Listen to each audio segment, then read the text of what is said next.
I'm gonna keep pounding it till it's nice and flat, and then weld it onto the gate.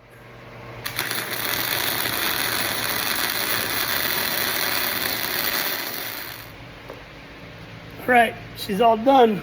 Looks like got it all lined up right, and had to modify the other side. Let's see if I can get this light right. It's a lift lat, and it's made to wrap around, but I decided to cut it all off, flatten it out, and weld this portion on. This is still really hot, but it works perfect. Left and bolt, one-handed. Looks great. Now all that's left is cleaning up, and we'll be done. Thanks for watching, y'all.